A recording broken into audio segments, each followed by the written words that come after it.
This is a Rogue Media Network podcast.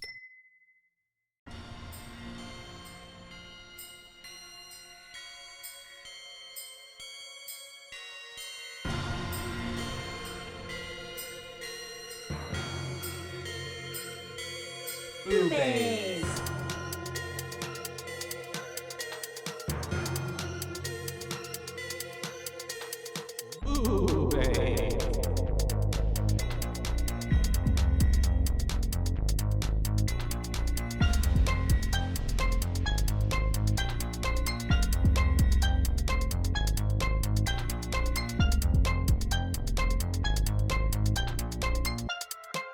Hi, Hello, and welcome to BooBaes.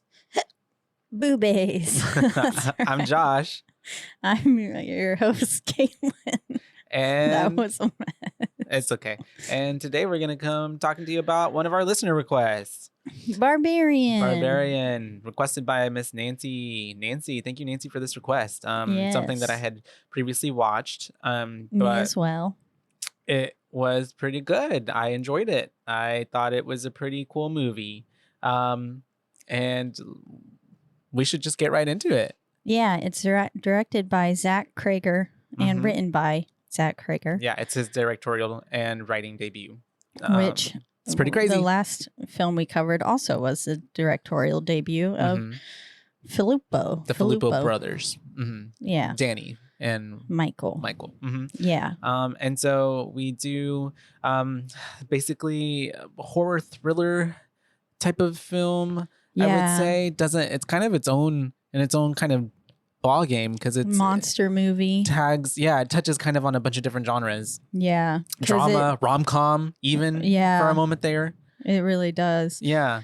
It does such a good job. They do such a good job of painting Bill Skarsgård, Keith, a little creepy. As a creepy.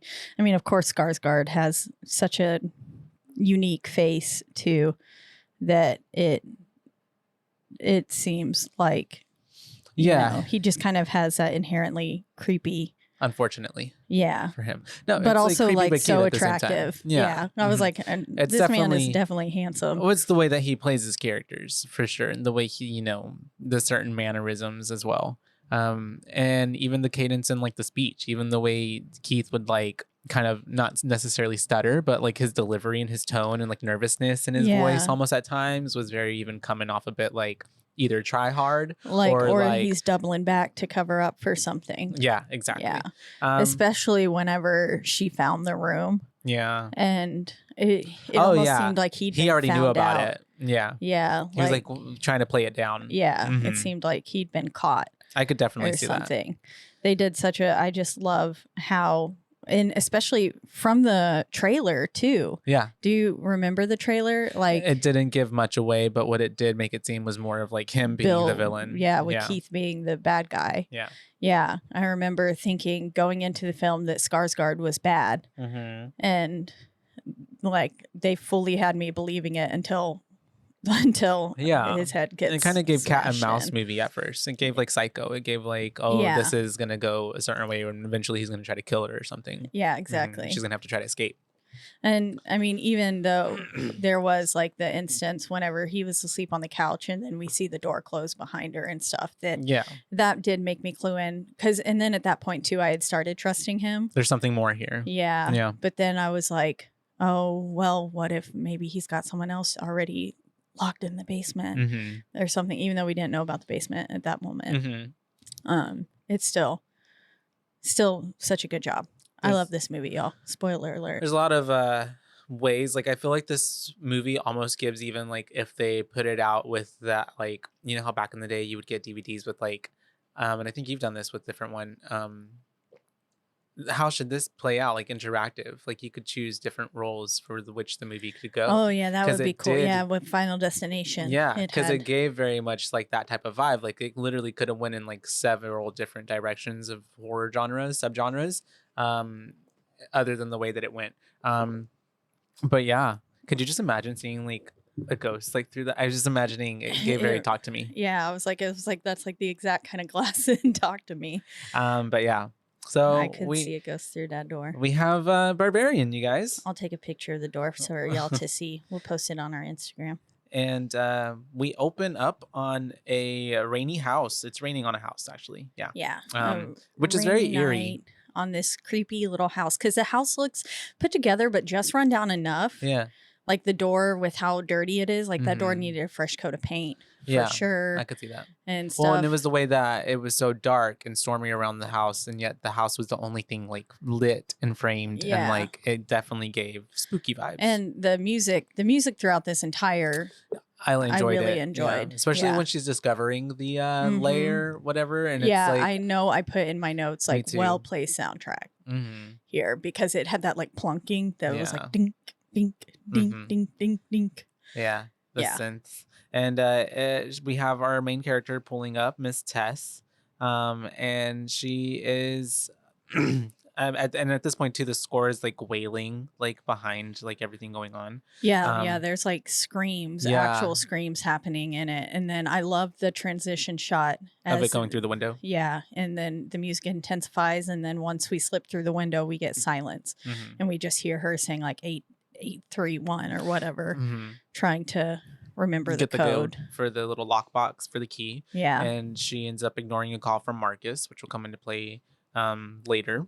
And then we have her trying to get in the code, which she enters in incorrectly. I really thought Marcus would come more into play. Oh yeah, maybe coming all the way, or like entering at some point, interjecting. No, I think it's just more to drive the narrative, her character of like why she's in Detroit and stuff like that. Yeah. And so she ends up trying to get in, which she can't, but it's because she got the code wrong. But even when she does open it up, the key is not there. So she's like, what the heck, man? So she calls the realty, like Airbnb agency that got her the room, or, you know, the house, not necessarily room. And she can't get a hold of them because it's probably, I don't know, it's like midnight or something. It seems like she's there late. And that's whenever we have her going back to her vehicle, trying to figure some stuff out. But and on the way back to the car, she notices that like the neighborhood, like it kind of is a little janky a little bit. Yeah. It's very dark. Yeah. Usually you have like street lights or something. Yeah. Or like porch lights on and stuff. So she can't tell really just how run down this neighborhood is yet, but it seems abandoned because there's like no signs of life anywhere. And then she's in the vehicle and she sees the light turn on in the window.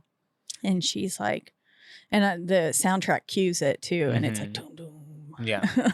And so obviously she's like, what? So she goes up and she's ringing on the doorbell, knocking on the door. And then we have Bill Skarsgård come up. He opens the door. And he opens the door and is like, yeah, excuse me, what the fuck are you doing on my porch right now? And she's like, your porch? This is not real dialogue that happened between them, but it's kind of the gist of it. Yeah. And she's like, but I'm supposed to be staying here. And he's like, well, I'm staying here. And then that's whenever they're kind of like at an awkward, like, what do we do here? And then he invites her in, which immediately I'm just kind of like, no, don't go in. But, you know, it's only the first 3-4 minutes of the movie. So got to go somewhere.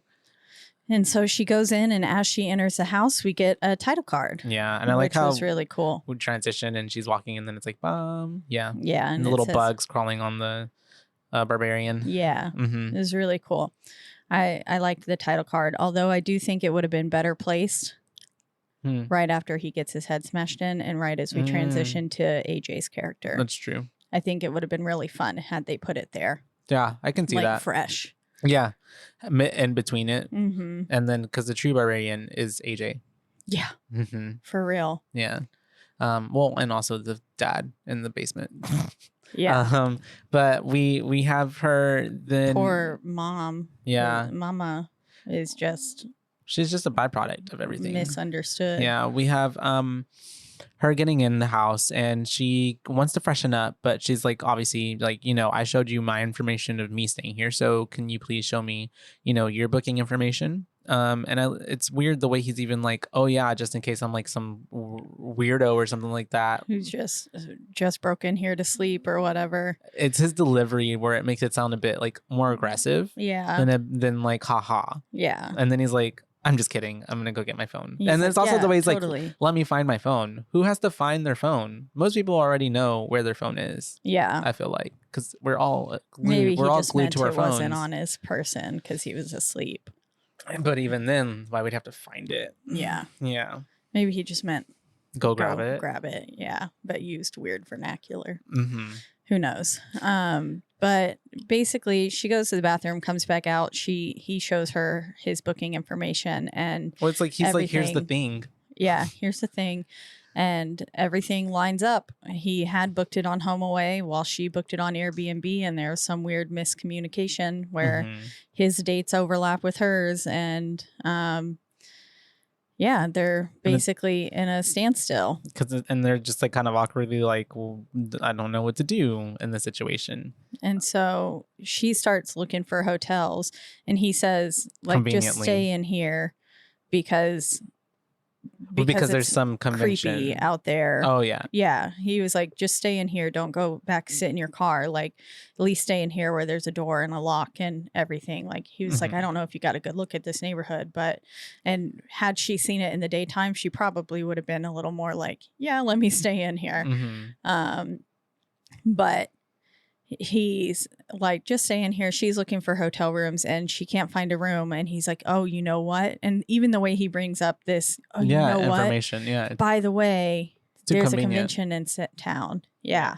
And it's like he's wanting her to stay there, which I think he was, but because he liked her, thought she was cute rather than him being an actual creep. Poor Keith and all this. Well, I don't know. It gave so misunderstood, but it also gave it gave chivalrous. Yeah, but it also gave that type of chivalrous dude who's like more like, where's my hug, as opposed to like, oh yeah, being nice to be nice, and more like nice to be like, let me get in your pants eventually. Yeah, if that made sense. But also, who knows? He could have just been being nice. I kind of had you loved him. I did. You fell in love with him. I did. Yeah. Stranger danger, Caitlin. I loved You would get him. abducted so fast. I would have walked it, and I was sitting there thinking while I was watching this, I was like, damn it, I would have drank in that tea. And I would have got the wine. I would have been like, wine? Yeah. Yeah. Open it up while I take a shower. Sounds great. But yeah, we have her and him having these kind of weird, awkward moments at times because they're both just meeting each other. And obviously she's feeling like, this is a dude and I'm just in here kind of vulnerable. But as she's, calling for the rooms and not getting anything, that's whenever he weirdly is like, well, you know what? You could just stay here because I, as a gentleman, I can't just have you, being out and put out. Like you have to be here, and then and you can take the bedroom, and I'll sleep on the couch because this is what good dudes do. Yeah. Yeah. And she hesitates at first, but if I was her, I would have been like, okay, well, at least there's a lock on the bedroom door, and I could lock myself away from him if push came to shove. And that was necessary. And because it made such a big deal of her locking all the doors too. Yeah. Like whenever she went into the bathroom, it showed her pushing the lock on the door. Yeah. Whenever she went into the room the first time to like kind of offload her things and stuff. When she found the wallet and stuff. Yeah. She locks the door really once she finally agrees to stay there and stuff. She locks the door. But she does say, I have this thing about clean sheets. Yeah. And he had already been sleeping in the bed, so they have to wash the sheets, which means that they're going to be up for at least an hour and a half to 2 hours. And honestly, that's kind of fast. Yeah, for sheets. Maybe if there's a speed cycle or something on this laundry machine, washing machine, I don't know. My dryer takes at least 2 cycles because it's to get through the sheets. Yeah. To get through any clothing because it's old and it just yeah. doesn't dry super well anymore. Yeah. So if it was my washer and dryer, it would be taking 4 hours. 4 hours. Yeah. We're not sleeping. And we're not sleeping. They're waiting for this laundry and the wash. And that's whenever we have her, getting ready for the night. And then she comes back out, I guess, I'm assuming from like showering or something, or just getting ready for bed. And he's washing her face and stuff. Yeah. And he's like, I was going to open this wine, but I noticed that you didn't drink your tea. And so to not be weird, even though I'm still being weird right now, bringing it up, I was waiting to open it in front of you. So in case you wanted some, you wouldn't think I'm trying to like kill you or poison you or anything like that. Or slip you a drug, which I mean, it makes sense. And so, she's still a little bit uneasy because she's like, no, it's okay. You can drink. It's fine. But they start to get to talk to each other about like why she's there and her job interview. And they find commonality because he's seen the movie that this director had made previously that she's trying to work for, and Blue Easy or something. Yeah, like that. it's a jazz movie, like a documentary. I think is what it was, kind of style or something like that. Yeah, it was definitely documentaries because she's a documentary style filmmaker. Yeah, and so that's whenever we have then it transitions to like they've been talking a while. She's now drinking the wine, and they're at the living room, and they're having a conversation about like basically her life, right? Yeah, because he really got her to open up to him whenever she was like, yeah, she's doing a documentary on like the housing district and stuff in Detroit, and he was like, oh, you know who you should interview for that is me. And she was like, LOL, why? And he was like, well, I'm one of the founders of the Lion Tamers, which I don't really know what that is. I think for the film was like some type of group that is probably like outreach for artists or something, or like creates spaces for artists, because they were talking about how she was like, shouldn't you be living somewhere else? And he's like, oh, I'm scouting for our next block of spaces. Because she was like, don't y'all own a whole block? And he was like, yeah, we do, but I'm out here on this side of town scouting out new neighborhoods and stuff. And so they transition, like you said, to drinking wine now, and they're talking, and she's opening up about Marcus and saying that basically she's trying to get out of this toxic relationship, and is coming to Detroit to hopefully, kind of turn her life. Start fresh, turn a new leaf and stuff. And we see that the laundry's done. Yeah. And they're still talking. They're having a good time. Yeah. They're just vibing. And she actually here mentioned something that I feel like is a theme for the movie, and it's very important in terms of her character. She mentions that she doesn't know why, but she has a problem with she keeps going back. Like she doesn't know how to not go back. And I think that also runs really hard in theme for the movie, because there are so many times in this movie that she could honestly just like walk away and leave and get away, but she ends up going back to find out more, to help, because she thinks people are in danger. It ends up endangering her every single time. And so they end up, like you said, still like bonding and stuff and having a good time, to where they're like now getting the bed ready for her to go to sleep. And he's showing her this like cute way to put the duvet on. Yeah, that was such a fun little scene. And her guard is really let down, so much so that she leaves the door unlocked whenever she goes to bed, which I was like, oh, yeah. That's not a good sign. No. Yeah.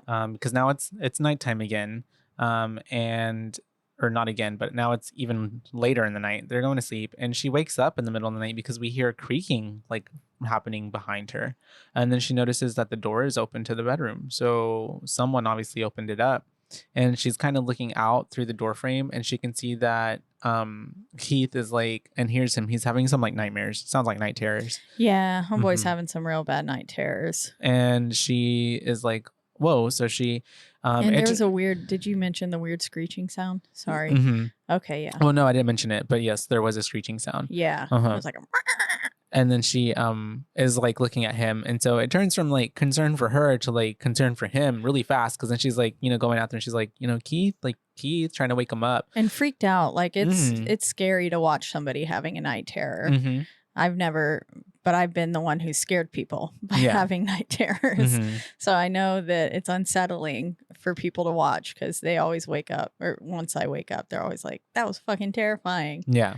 What is wrong with you? That's weird. Yeah. And so she goes to wake him up, but obviously in waking up, he's spooked, and he's like, what are you doing? And she's like, were you in my room? The fuck? Yeah. And she's like, were you in my room? And he's like, no, I didn't open your door. Like, and so she's like, okay. And then it's really awkward. And like at the same time that this is happening, as she's checking up on him, we do notice that the door behind her that goes to the basement closes. Yeah. So we now see that like, okay, maybe there's something else going on here. There's someone else in the house with them, which is terrifying. Yeah. And then that's whenever we have her just going back to the bedroom and locking the door and then going back to sleep. So that kind of ends that night, because then we wake up the next day and she's slept a little bit too late, so she has to hurry up and get ready. And then I love the transition shot too from the night to day. Yeah, the night to day. It was like they turned on a light switch. I like it when films do that. And Hereditary. Yeah. And then just the way that her body had shifted in the bed and stuff. It was a cool shot, in my opinion. They do a few transition shots that are like that or similar. Like whenever she's actually driving to the interview itself, there's one where she's like driving, then all of a sudden she's driving in the cityscape and parking her car and stuff. And they just do a cool job with transition shots in this film. Little jumps. And then we have her, like you said, or before really, she it's like gets a lack of transition. Yeah, it's just like a jump. Yeah. There's no like it's cool just like blood going like down a glitch, drain almost. Yeah, it's just like switch. It's like, okay, new film. Especially in the transitions too. Yeah. And we have her getting out, and then this is when she notices in the daylight, like, oh damn, this neighborhood is rough. And then, like you said, we have her driving to the job interview, which she finally gets to, and it's happening in like a coffee shop or something. Or yeah, it looks like a Starbucks or something. Yeah. On one of the houses, written in graffiti, it said "Death from Below." I didn't notice that. Yeah, on the house to the left across from the street, it said really big on it, "Death from Below." Probably a warning sign. Yeah, a warning that there's whoever goes into that house is going to die. Yep, there's death below these houses, and it'll get you. And then we have her meeting her new employer. It seems like it's going well, because they come out and they're still chatting, and that's whenever her future employer is like, "Where are you staying?" And she tells her, and she's like, "Oh, what?" And it's very much implied that like that's a bad part of town. Like she should not be staying there. And she tells her to be careful. And it's funny how Tess the whole time is trying to be like, "No, it's okay. Like I have a roommate." Yeah, she was like, "It's a complicated story, but it'll be fine." Yeah, they're in the Brightmoor area of Detroit, is where this is supposed to be located. And yeah, Catherine is wildly against. Catherine's face was like, "Are you shitting me?" She was like, "This is a joke, right?" Yeah. And but then anyway, she ends up rolling back home or back to the Airbnb and is getting out of her car. And one of the most terrifying things is whenever you just see, it reminds me of that scene in Get Out when the granddad's charging, running at her, just coming towards her. Yeah. Yeah. Cause sorry. Oh, well, yeah. And then in this one, you just see her getting out the vehicle, and you can see from like the blurred background that something is coming towards her. Yeah. And very fast. And it's obviously this man who is unhoused, because he's like, he looks that way, and then he's yelling at her like, "Hey, little girl, get it. Don't you go into that house." He's not saying anything that would be like, "Hey, there's a murderer in that house," or like, "Hey, like I know I look scary, but I'm just trying to warn you." Like it's very much like, "Oh, this man is about to attack me." Yeah. And little girl. And so she, very hastily gets into the house as he like runs up on the door, and he's telling her to get out, and she's just telling him to run and to go away. So she, does what anyone else I would feel does, and calls the cops, and they're telling her, basically like, "We're not sending anybody out there. This is not that important. He's not there anymore, so you're fine." And she's, obviously spooked. And at this point, this is whenever she ends up going to the restroom, I believe. And this is when she notices there's no toilet paper. Yeah. And so she's on the hunt for some new toilet paper and can't find it anywhere. And then opens the door to the basement, the last door that she hasn't checked. And we see down there on top of another set of laundry machines. Yeah. There's TP. And so she goes down into the basement, which I was like, "No, don't go down there. That's creepy." She goes down in the basement to get some toilet paper, but unfortunately this door tends to close, and it closed behind her and locks her in. And now, a word from our sponsors.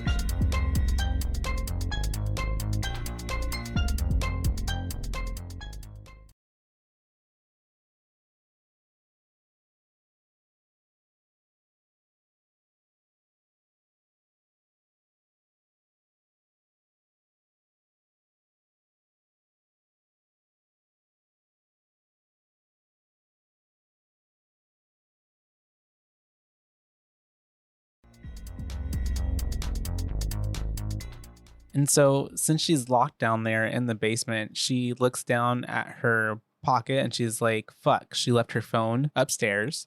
And she checks her other pocket because she has the key to the front door with her. So she's like, crap, how is Keith going to get in here to set me free?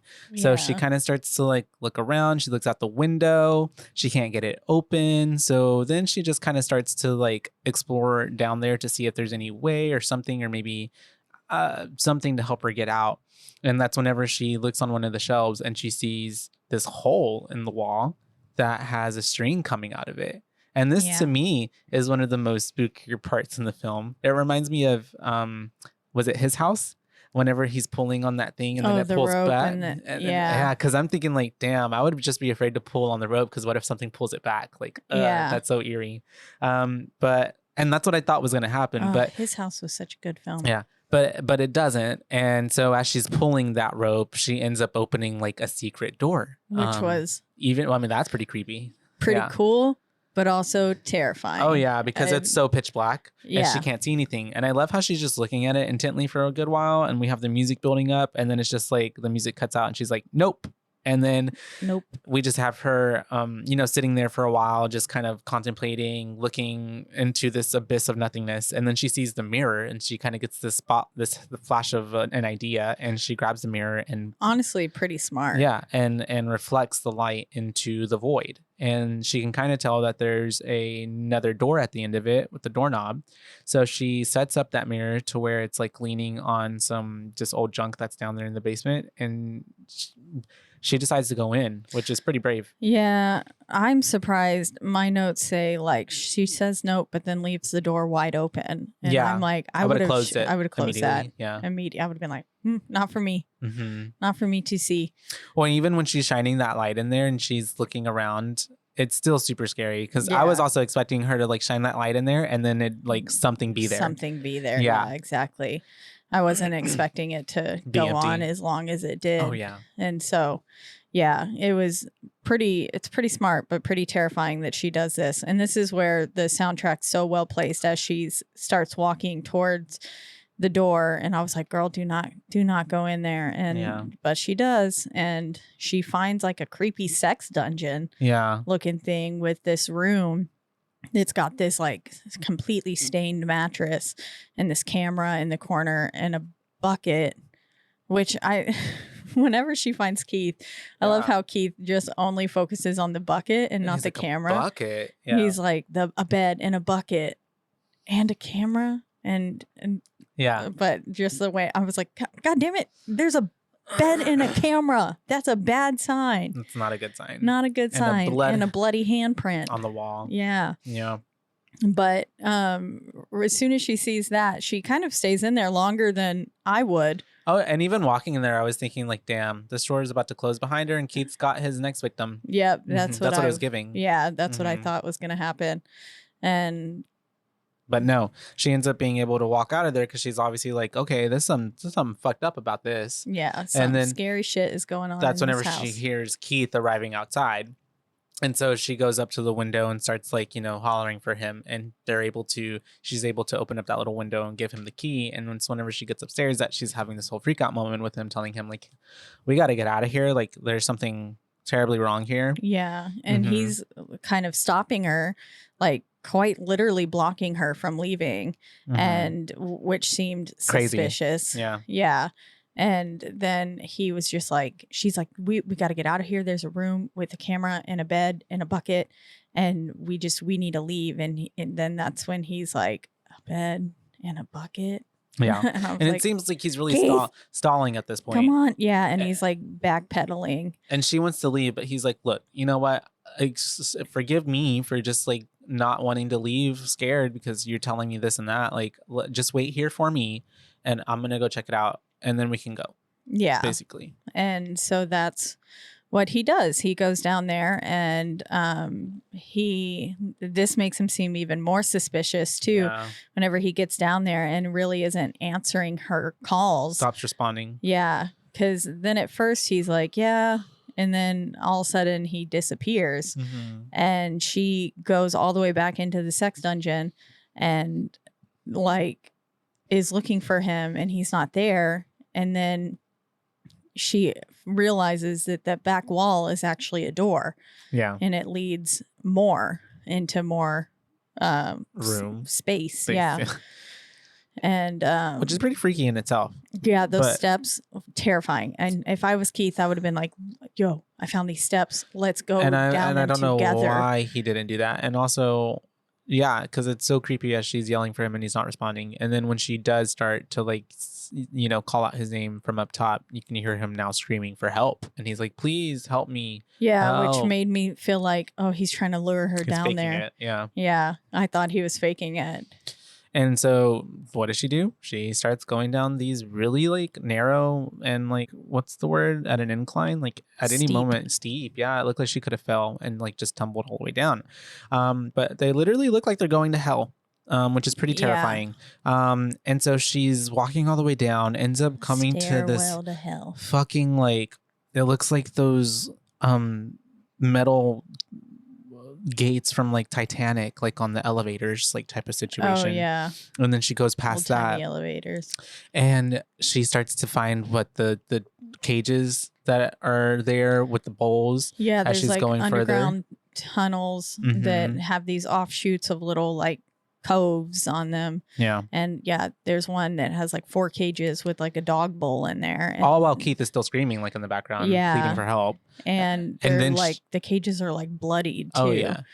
If you can see tints of red on them, tinges of red on them. And she and then she's, and also too, like for I would not be like put in my location on blast like that, but she's just like, Keith, she keeps screaming. And I'm like, dude, I don't know if I'd do that. Yeah. But she then, as she's going further into it, and then it's freaking Keith just like stumbles on all fours out of nowhere, very scary.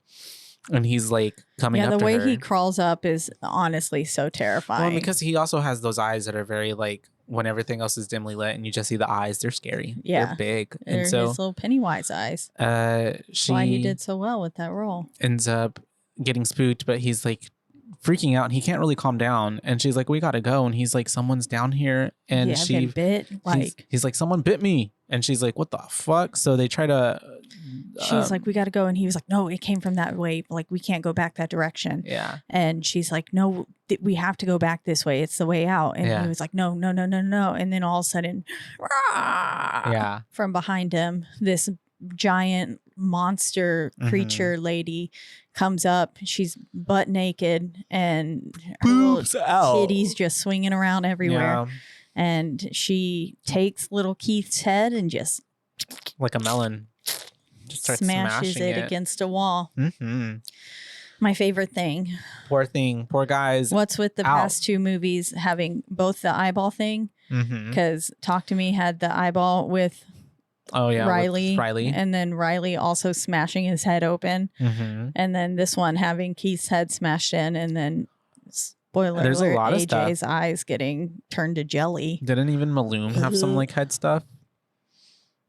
And then what was before that? I feel like Hereditary. Everything we've been doing was about the head. has been doing things with heads. Yeah.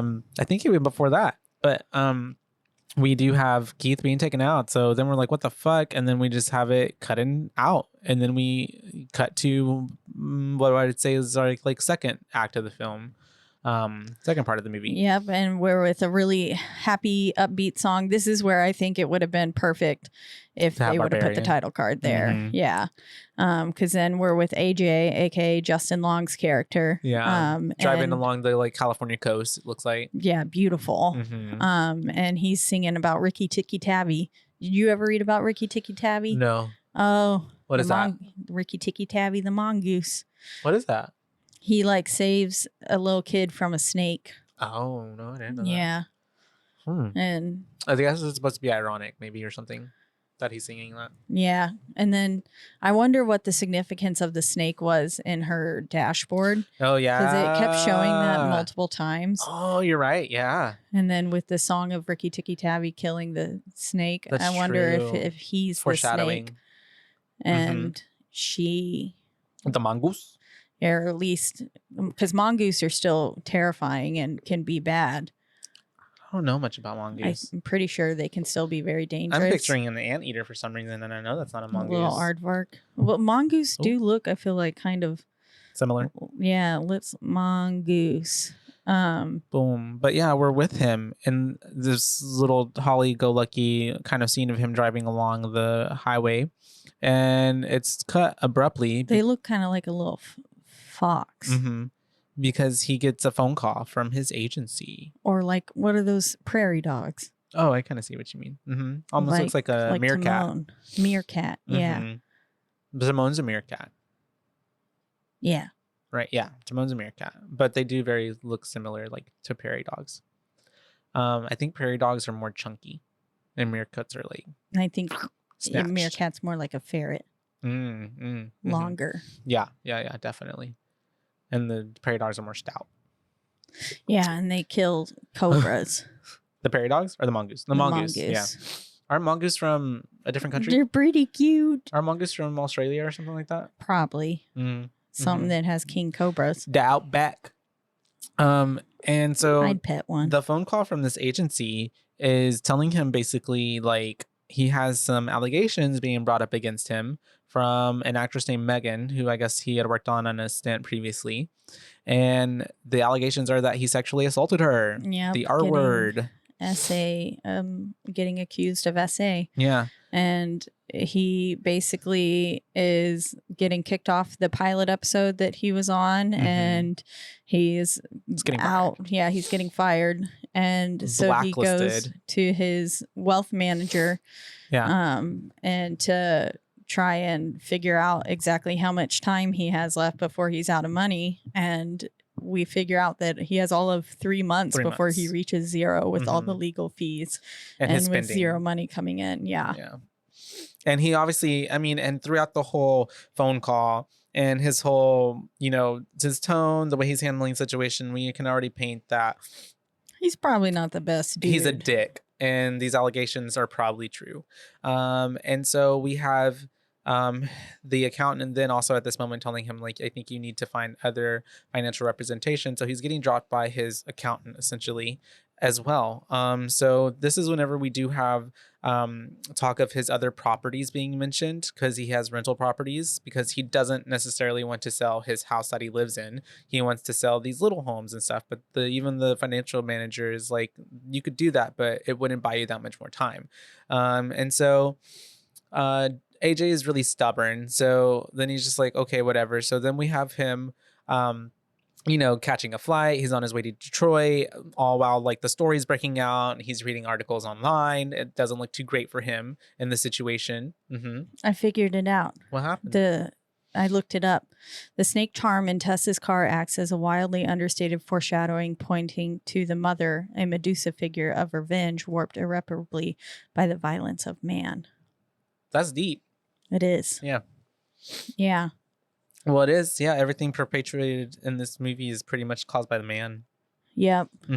And second, this is getting a little bit ahead, but whenever AJ looks through Keith's things left in the house, he finds a copy of Jane Eyre by Charlotte Bronte.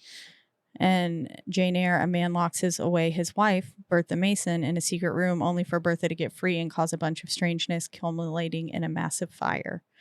And this light, Barbarian, becomes a contemporary reworking of the novel of a gothic horror about a man locking his prey offspring away in a basement only for one of them to eventually break free and terrorize the neighborhood. That's true. Yeah. I never remember saying that, and I was like, I don't know, I feel like this book has some deeper meaning to it. I remember looking at it too, it for a while. I was like, I've read Jane Eyre, but like way back in the day. But anyways, I thought I would share that tidbit because I just looked it up because I was like, I have Yeah. to know, because they snake, yeah. like pan in on the snake twice, Yeah.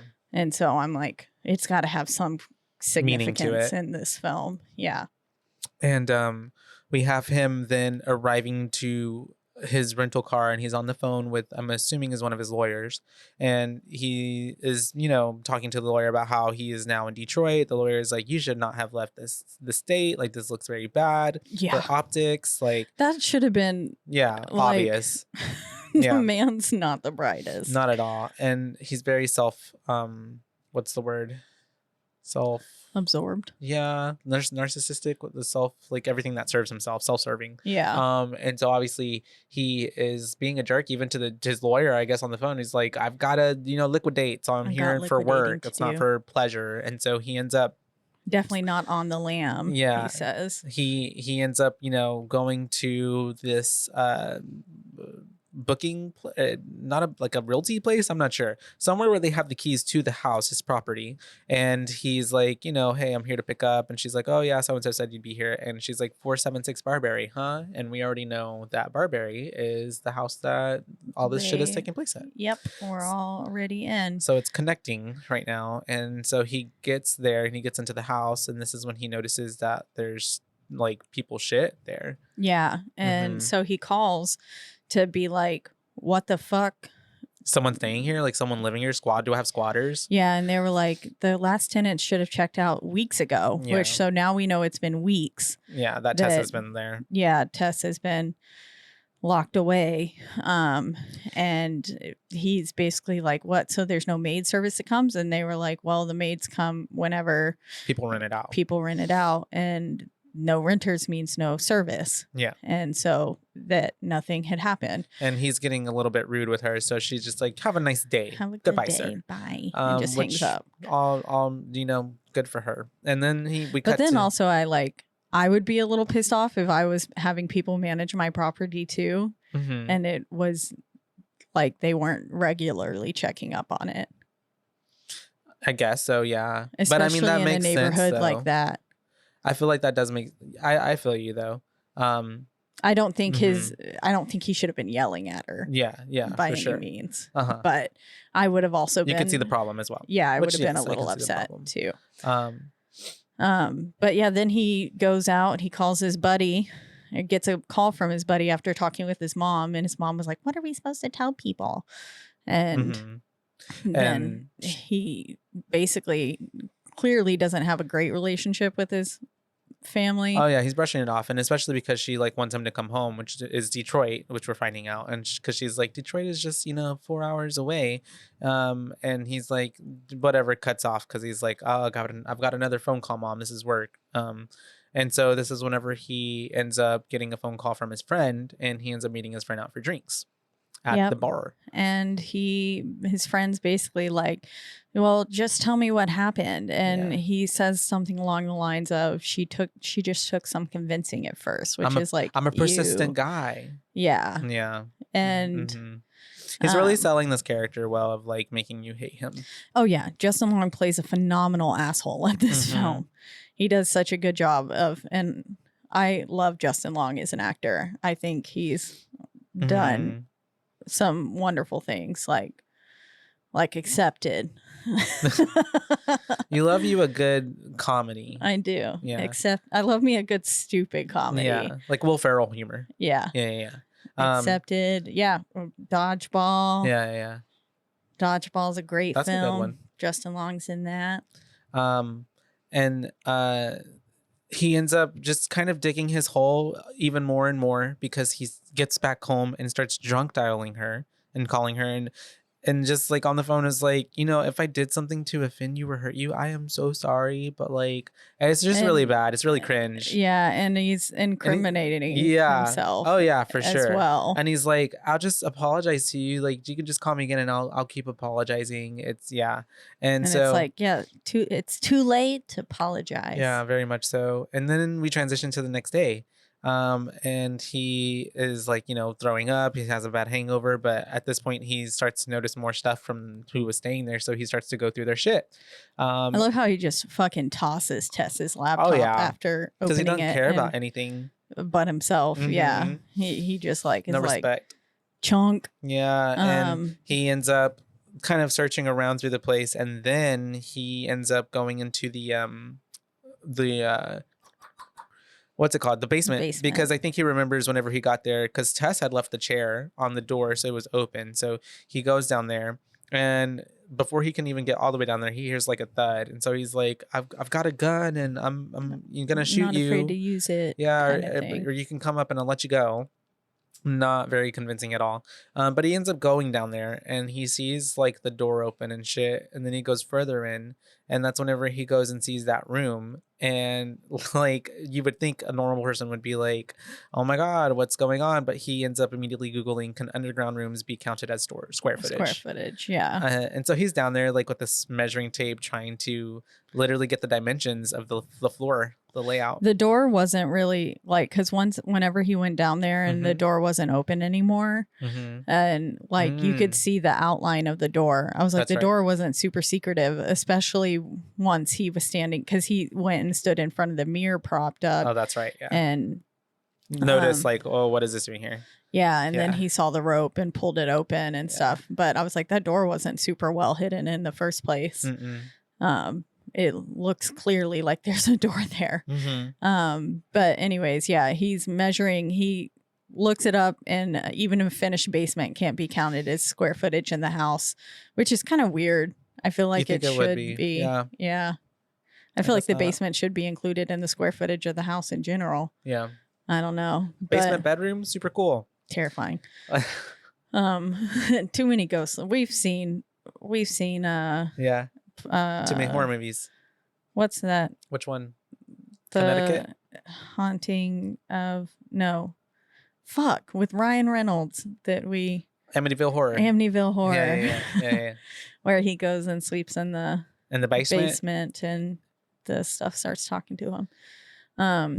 But not for Justin Long. This the city just keeps going in, and then finally he finds the other door, and he's like, oh, even more square footage. Just starts going down like nothing. Yeah, it's like so dark, and he's just willy nilly like just happy go lucky as he's measuring all this extra square footage, and it's not even until he gets all the way down there, and then he kind of notices that there's that like light coming from the room onto the side, and he's like, hello? Like, is anybody down here? And then his tape measure gets snapped. Yeah. And then he's like, whoa, what the fuck? And I love how we have him freaking out. And I think he even like, is this when does he run first, or do we get that POV of him with his arms and he's kind of like, I don't know. But he ends up running terrified. Because he stops by her room for a little bit, looks in, and then we get the nursing video. Yeah. And stuff. And then that's when his tape measure snaps. And then, he basically just starts running. And he's running. And he falls into this pit. Yep. And then all of a sudden this cage closes down on top of him, and he looks around for a bit, and then we see Tess is down there too. And we see that she's still alive, thankfully. Yep. And then we transition to our third act of the film. Yeah. With the house in its heyday. Basically, it's like the probably 50s. I don't know. Oh, yeah, 50s. It could be any time period. Happy-go-lucky, bright 50s, 60s kind of. Cookie cutter homes. Yeah. Cookie cutter neighborhood. Yeah. And we have Mr. What was his name? Frank. Yeah, Mr. Frank. And he is, leaving the house. He is going to buy stuff at the grocery store. And he's buying a bunch of stuff for like a baby. And then we have a newborn baby specifically, and that's whenever we have this lady in the store helping him out getting stuff, and basically she's like, surely your midwife gave you a list, and he was like, it's a home birth, it's just me. Yeah. And so she's really helping him out, not knowing that this dude is a serial murderer, rapist. And so he ends up getting on that shit, and this is where we see like where the video came from as well. She gave him a video, and we have a VHS, and we have him leaving. Then as he's going probably on his way home, he ends up spotting this lady, and he follows her home, and he ends up pretending to be a serviceman with also like his fucking name tag on the service office said Carlos. Is not a Carlos. Clearly not a Carlos. But he ends up, convincing her very easily, like, let me go in, ma'am. And so he ends up going in there and like locking the windows, and I'm assuming getting stuff ready for fucking kidnapping her, abducting her. And so at this point, then we have him. Did you say locking or unlocking? Locking. Oh, I think he was unlocking. Oh, was he unlocking it? So that way he could crawl into the house and get her later. That's true. Okay, I'm see what you mean. pretty sure that's what he did. Got it. Yeah, but yeah, he's being real creepy and then leaves, and it's just what different times when people didn't question things, and she just let him into her house, and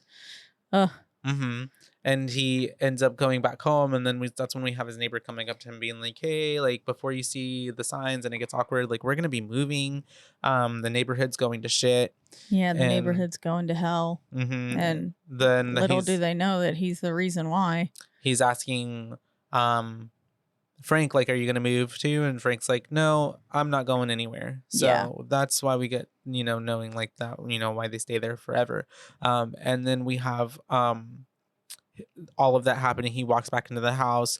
We have him going all the way to where we know the basement door is, as we hear some woman screaming in the background, unfortunately. Poor woman. He's got locked in the basement. And then we have it cutting back to Tess and AJ back in the hole. Yep.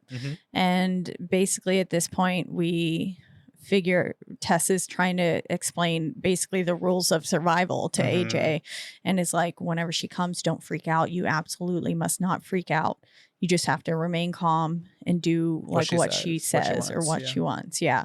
And so sure enough, she comes up and AJ's not, he's like, what the fuck is that? Not complying. Yeah. And then she sticks down this baby bottle. So gross. Yeah. And her hair's like all wrapped around the nipple of the bottle. And it's a huge ass bottle as well. It is. I don't know how even where. Also, she has a better set of nails than me now. I mean, nowadays, right now? Yeah, because I can't get my nails done. But her nails were like so long, but they were in coffin shape. Like she had a full set of coffin set shaped nails. She got a lot of time down there. She'd just be filing. Yeah, all day. She could probably do a really cute gel set. Yeah, for real. And so she ends up trying to feed them, right? And he's not partaking in any part of it, but Tess is like, just do it. And then Tess ends up drinking the milk. So nasty. And then we have Mama. Probably the only way she can survive. Yeah, for those many weeks. And then Mama is getting upset with AJ. So she like jumps down there, which is really scary because she's massive. Yeah. And like it makes a whole thud and everything. Yeah, she's huge because Frank was huge. Yeah. And then she ends up taking AJ out of there, and just, we don't know what's happening to him at this point right now, but it leaves Tess in the room by herself. And so at this point she ends up trying to before she tries to get out, it's funny because we have Mama taking AJ to that little room that we saw earlier with the video, and she's like trying to breastfeed him, but before that she does that little boop on his nose, which I feel like is one of the best parts of this film. You love a good boop. And we have Tess now getting out of the hole. They booped and talked to me too. Yeah. Did they? At the party. Yeah. Jade comes up to Mia at one point whenever Mia's looking in the fish tank or in the whatever tank, saying I'm just being a weirdo or whatever. Yeah. She went boop. That's true. To her. She came up to her and I was like, like a boop. A little boop. We love boops. And so Mia's out of the hole. And she's running for her dear life. And she ends up coming past the room Tess is out of the hole. I'm sorry. Ugh. Yeah, not Mia. Yeah. Tess is coming out of the hole. And that's whenever she ends up seeing that room that AJ and Mama trying to breastfeed him is in. And as she's, contemplating on like whether or not she'd help or get run away, she ends up stepping on the freaking tape measurer, unfortunately. Yeah. So it kind of alerts Mama that she's out of her cage. But so since this happens, Tess ends up running up and out of the downstairs area through the basement, and then she gets to that window and breaks out the window and climbs out of the window. The door had closed and she was locked down there again. Yeah. So she had to break out of that window, and she's crawling out, and she barely gets away from Mama. Yeah, like the unhoused man, Andre. Andre, was that his name? Yeah. Yeah, Andre pulls her out Mm-hmm. just in time, and then you just see like Mama, I'm gonna call her reaching Mama. for her. Yeah. Yeah, reaching for her, and she just kind of like hisses and is like, yeah. And he's like, you got out, you're safe. Yeah. And he's basically explaining to her, like, she's like, no, someone's back down there. And he's like, no, you got out. Like, you better get away from here. She comes out at nighttime, and you better get out of here before she comes and finds you. Because she will find you, is what he said, basically. Yeah. You're her baby now. Yeah, you're her baby. And so she's gotten out, obviously, but she's still concerned for AJ, who's still in there. And so that's whenever he ends up,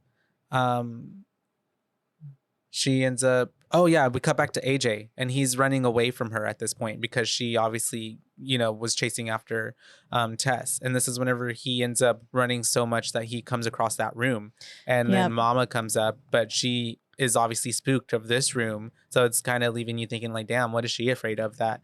Now she won't even go towards this room. Yeah. And she retreats from the room, which is like also terrifying to see her kind of walking up, and then it's like when you see the predator retreat, and you're like, oh God, there's a bigger predator behind me. Yeah. But he doesn't think that way, obviously. It's like when there's a velociraptor and then there's a T-Rex. Yeah. Yeah. Oh, now I want to watch Jurassic Park.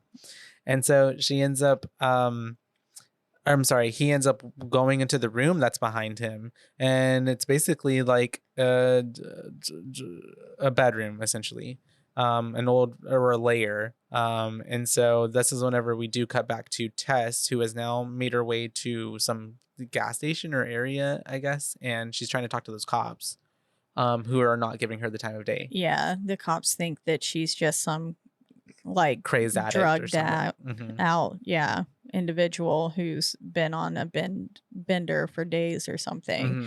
She looks rough, but they're not, and they're familiar with this area of town, and it's probably large vagrant community and stuff, and so they're thinking that she's just another one, and they're not willing to believe her. They're judging her solely based on her looks. She ends up kind of getting them to go there for a little bit, though. But just for them to fucking leave her there. I would have been like, look, this is my car. I can't get into it because my keys are in the house, and I was renting this house. Like, but they clearly weren't willing to listen to her. Yeah. But yeah. And at the same time that, she's talking to them, AJ is down there basically trying to help the old man, because I guess he's thinking that he's being held captive there by the monster lady, Mama. And then he ends up... But he's also like simultaneously being such an ass. He's like, I'm going to get us out of here. Well, I'm going to get out of here, and then I'll go get help. And then I'm gonna get that bitch. Yeah. And he's like, and don't worry, like there will be cops swarming the place in a matter of hours. And he don't want that. He don't want that because Mr. Frank. That's he's been doing illegal shit his whole life. Yeah. And so that's whenever we have AJ then finding the videotapes, the VHSs. And it kind of cuts away from that, and then we have Tess now trying to, because she's been left by the asshole cops, she's breaking back into the house through the window where the dining room is, so that way she can go in there and grab her keys. But she ends up when she grabs her keys, I think this is like a moment where she's like contemplating of whether or not she should stay and help more, and then it cuts back to what's his face, AJ, in there with the old man, and he's like, the old man is like beckoning for something, and so he like tries to give him water, and then he's like, I don't know what you want, and then so he just moves the whole nightstand over there next to him, and the whole time while he's finding all the old man's videos and stuff, and watching like them. Frank is sitting there rummaging through the nightstand drawer, and once the video ends, AJ turns to face him and is like, what is wrong with you, man? What the fuck is wrong with you? Yeah. And then that's when Frank pulls out a little tiny baby gun and aims it at AJ at first, but then ends up just shooting himself in the head. Shoots himself. Another headshot. Then he is dead. Unalived. But then we're back with Tess, And she is now getting in her car and has the option to drive away, but chooses to ram the monster because Mama comes out. Mama comes out right in the nick of time and was like, and then Tess is just like, and rams it right into her and into the house. And so the mama monster is pinned in between the house and the car, but not dead because she's like, and then ends up, I guess, kind of passing out. Yeah, unconscious. Mm-hmm. And that's when Tess gets out of the car and decides to go back and help AJ. So she goes back down there and is looking for AJ. One of the most like infuriating parts of the movie. Yeah, maybe not the most. Sorry, there's another part that's more infuriating coming up, but this part sucks so bad. I understand that he must have been scared, but the light was shining on her for a hot second before and it's he the shot. only light on her. Like he could visibly, I feel like, see that it was her and not the mom. Yeah, and he's such a dumbass. He shoots her. He shoots Tess. Yeah, and she's coming to help him. And obviously, and he runs up her, and then he's like, "Oh my God, I'm so sorry. Like, and then he's like, "You're okay. We're gonna get you out. We're gonna get help." And so they end up getting out, and then that's when we notice when she comes out that, the mama's not there where she was. Yep. So they're like, "What do we do?" And she's like, "I know where we can go." So they end up going to find Andre, which they do, and Andre takes them to at the water tower, underneath the water tower. Yep. Mm-hmm. And then he's basically explaining that she's lived there for her whole life. She comes out at night, and that she is basically so inbred that it's like when you make a copy of a copy of a copy, it gets that way. Like that's what you get. Yeah. Yeah. And he was like, because he explained that he would take those ladies down there and then have babies with their babies and babies with their babies. Yeah. So weird. And yeah, disgusting. Yeah. And so basically that's how we got Mama. And it's funny because then they're also freaking out because they're like, are we even safe here? Like, what are we, like, we need to go. And he's like, I've lived here for 15 years and she ain't ever come in here. And then automatically she just busts through. Yeah. And then before AJ got all introspective too. Oh yeah. And he's like, I'm a terrible person. Yeah. I shot her. Blah. Yeah. And it was like, and then you could tell he was clearly thinking about his essay, he was projecting charges as well. And it was like, dude, you're a terrible person. Yeah. You suck. You're not a good person who does bad things. You're just a bad person. Yeah. But yeah, then Mama breaks in and she yanks up Andre and then just rips off his little arm and then starts beating the shit out of him with his own arm. Pelting him with it. So funny. Badass. Yeah, funny.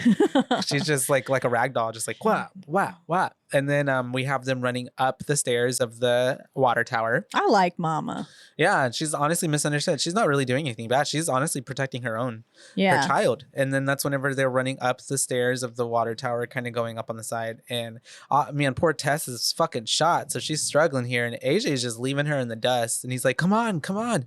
And they do. She's like, wait for me. And he's like, They end up getting close to the top. He gets up there obviously first. And then that's whenever we have her getting up to the top. But the mama is right behind her. Excuse me. And so he has his gun, but as he's about to like pull it out, he fucking drops that. Like a little bitch. He drops it because his hands are shaking too bad and he can't get a hold of it. And then he goes, well, one of us has got to get away. So then he just takes Tess and he throws her off the water tower and says, come get your baby. Come get your baby. Yeah. And Mama just hops right off after her. Catches her midair somehow, I guess. I think her body mass made her travel faster than Tess did. Yeah. Yeah. That makes sense. And she's then heavier. Wrapped her up in her little arms and ends up saving Tess's life by using her body as like a shield. Mm-hmm. And then AJ comes down and he was like, you actually slipped. Yeah, I didn't even he was like go. gaslighting her. I didn't I was like, you slipped. AJ, what the fuck? He's like, here, let me save you. Let me save you. I will save you. I was like, no. Stupid. But thankfully, Mama pops right up and then she just picks up AJ by his head and then takes her little thumbs and just presses them into AJ's eyeballs, makes jelly. It looked like applesauce coming out of his eyes. It did. And then, makes my eyeballs hurt. And then, just splits his head in half. Yeah. And then the whole time, she then just drops AJ and looks back at Tess and is like babbling and is saying like, Pepe. And then that's whenever we have Tess grabbing the gun and pointing it to Mama's head. And it's kind of like a really sentimental moment. I know, because then Mama kisses her little fingers and then puts a kiss on Tess's forehead.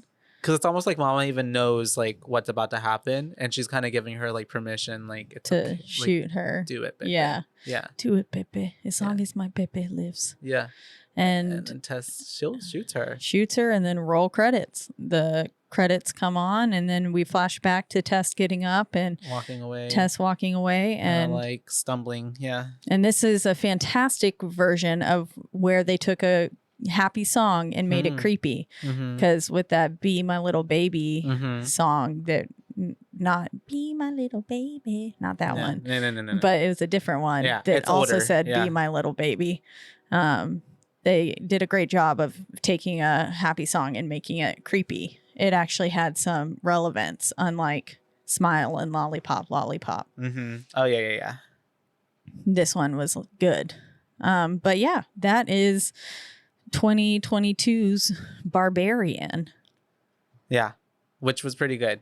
Pretty good. Thank you for the recommendation, Miss Nancy. Yes. I guess I'll go first with my BooBaes review. BooBaes. I hated it. No, I'm just kidding. No, I really liked it. I thought it was choked on my own spit. Good. I remember when I first watched it too. I thought it was so good. I thought it was really upon your first watch, because you don't really know what's going on. There was so many moments where I was like, I thought it was going to go in this direction, but then it didn't. And then you have like the breaking down of the kind of 3 different parts of the movie that I feel like really it worked for the movie, and it felt really like kind of I mean, obviously other stuff has probably been broken up like this before, but it just kind of seemed like new-ish and like fresh, and felt like the people who made it had a good like plan of where they laid it out pretty good. Like it was, as much as like there was a twist and like, oh, I thought it was going here, it was going there. Like it didn't seem like it was unreasonable or like unjarring or like, how did we get here? Like, what is this? What's going on? Like, it all still made sense. And the acting was pretty good. Honestly, I feel like I'm kind of sad that Bill wasn't in it as long, because I feel like that character kind of could have gone somewhere maybe in the storyline. But we did need that good shock value to kind of reset the film. Yeah, and to kind of throw you a bit. Yeah. Otherwise, and to make you be like, oh shit. Otherwise, I wouldn't be feeling what I'm feeling right now. Yeah. But yeah, I agree that Mama was misunderstood, and it's kind of like an unfortunate circumstances of events. Yeah, it's not her fault that she's. And even like the whole situation with Bill, with Keith and Tess, like an unfortunate event that like honestly was just kind of a coincidence, but then it works in the film of like the context of the horror film, of like why she's even there and stuff. But like it was all kind of just kind of an accident, really. Yeah. She just ended up in that spot, and he was there at the same time too. And then yeah, I think that it was pretty thrilling. It was pretty scary at some parts, especially whenever like they're in the dark and you can kind of only barely see Mama at some points. I think the design on her was pretty good. Yeah, it was pretty. She was like statuesque and tall, but like meaty, and like even though she was like naked, it wasn't like, because being naked like that, I feel like that could have been also like comical in a way. Yeah, or like taken like not so seriously, but they still did it in a way where it was like, it was still pretty scary. Yeah. No. Yeah. And it was like human, but not looking naked, human. Yeah. Yeah. It reminded me of like a Titan from Attack on Titan. And they're like almost naked, right? Yeah, they are naked. But like it was almost like you don't notice her genitalia, except for her boobs. Yeah. Which are meant to be there because she's Mama. Yeah. Which we do see her trying to like breastfeed and stuff. Yeah. But you don't notice her vagina. Yeah. Most certainly. It's almost like she's like a it's Ken tasteful doll it's tasteful or a Barbie doll. It's tasteful nakedness, if that makes sense. Yeah, they never like explicitly show it. Yeah. So all in all, I would probably have to give it like a good 4.5, honestly, out of 5. A 4.5. I think it was directed and told very well. And I don't know if you could make like a sequel or something, or a prequel. I don't know.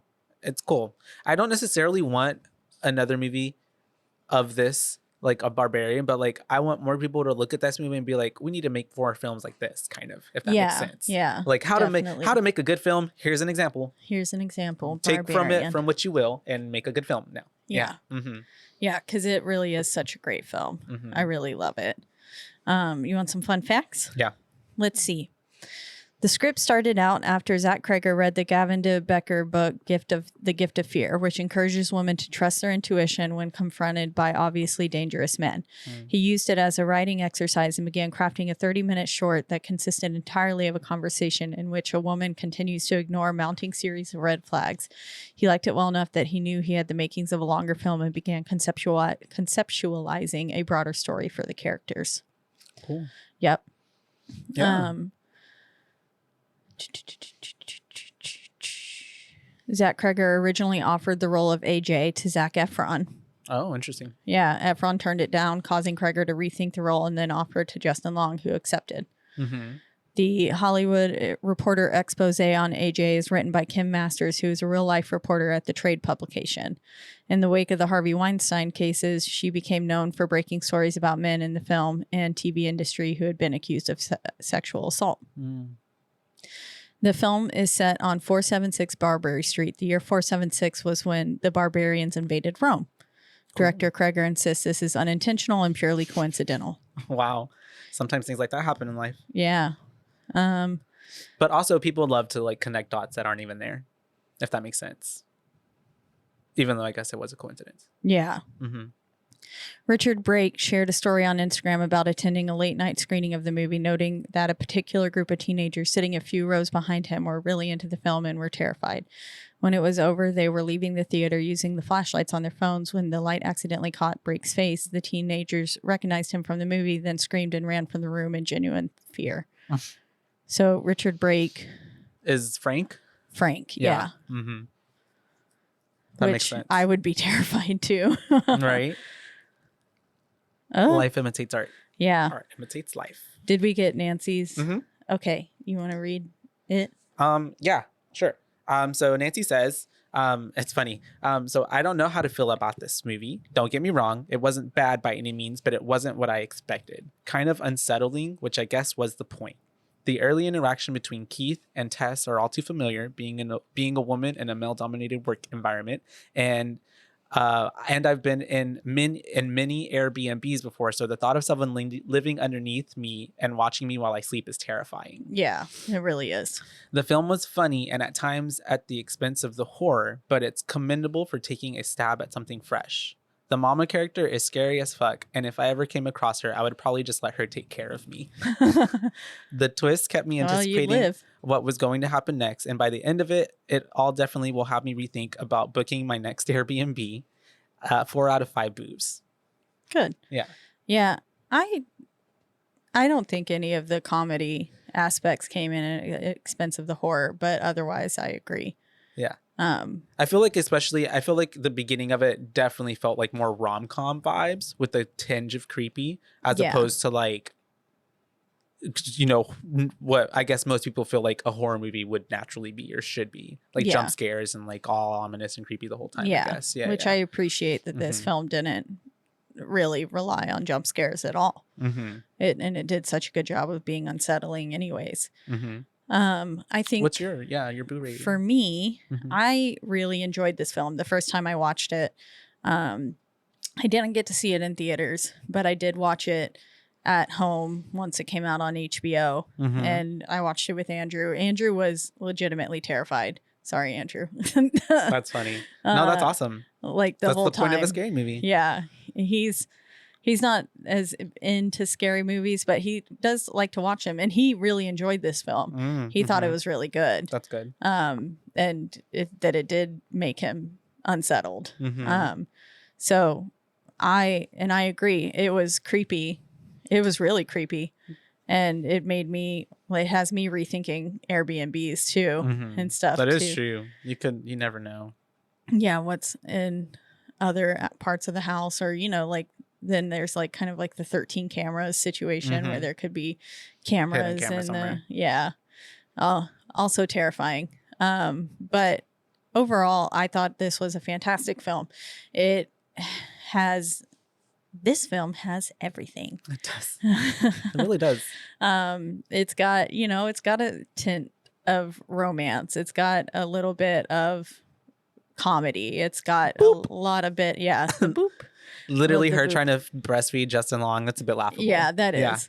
Yeah. And, but also like Terrifying. Simultaneously the most terrifying thing I've ever seen. True. And it's grotesque. Yeah. It's just so good. Her hairy nipples. Yeah. Mm-hmm. It was.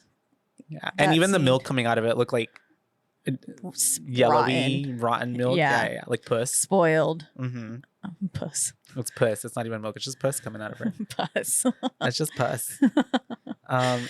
Yeah. But I loved all the acting in it. I thought Tess did a phenomenal job of portraying someone who was like freaked out but also like determined to like try to like help. Yeah. As no matter how scared, I guess, or freaked out she was of what was going on. And to be the like, she had Final Girl vibes. Yeah. And there's a reason she lives. Even though she kept going back. But I mean, then again, so did Sally and Texas Chainsaw Massacre and stuff too. Not to help people, but Sally was that's her name, right? Sally. Yeah. She's just running around everywhere. So, I think, and then Skarsgård did a stand-up performance in this film. Justin Long, I've never believed someone was more of an asshole in my entire life. Truly. So Justin Long did a fantastic job with that. And then Mama was a wonderful creature design. They did a fantastic job with her. I really loved the way she looked. And this was one of the times where it's not scarier having her be hidden. Yeah. It's scary seeing her up front and like center. And then especially too when she is like slightly shrouded with the shadows. That is terrifying. That's the scariest. Yeah. Because it reminds me of like Slender Man and stuff. You're just seeing this like spindly body. When she was running up towards them the first time, I think, right? Yeah. Whenever she was, coming towards Keith and then started banging his head and even whenever she slips away from AJ whenever he's by the door and she like kind of retreats to the shadows. It's very scary. Yeah. It's very scary. But yeah, I think I would have to give this film honestly like a 4.75. I really, really enjoyed this film. I enjoyed it on the second watch every bit. It was so easy to get through. And I would honestly especially since they break it up, into like the three parts. It feels like 3 short episodes almost. In a way. It's very digestible, and I would go back and watch this film again today if I had to. I would watch it again. Like if someone was like, "Watch Barbarian again," breakfast, lunch, and dinner. Let's do it. Okay, I will. Don't mind if I do. So that's 4.75, a 4, and a 4.5. So we're at like a 4.5. Yeah. 4.5 for the Barbarian. For Barbarian 2023. No, 22. Was it 22? I thought it was 2023. It's 2023. It came out. Did it? Well, no, maybe 2022. Was it last year? 2022. Yeah, it came out last year. You're right. I was like, at least but who knows? I've gotten, I've gotten those dates wrong before. No, you're right. It did come out last fall. But yeah. So there you have it, a 4.5 overall for Barbarian by Zach Cregger. Yep.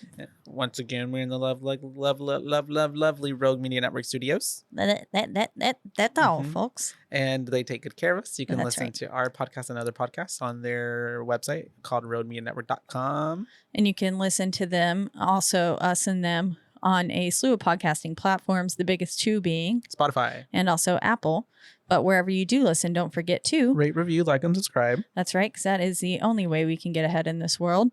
And then if you want to let us know your thoughts on Barbarian, please reach out to us on our one social media platform, which is Instagram, and that is at BooBaes Podcast. That's at BOOBAES, because we're your BooBaes, not your BooBabes.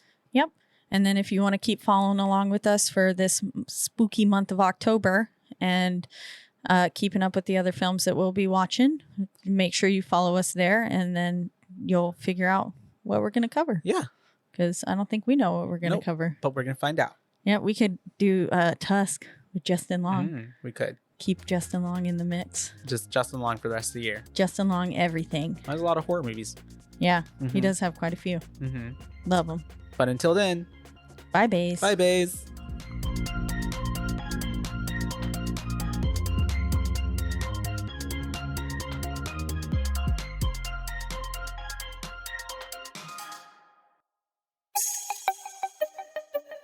This has been a Rogue Media podcast.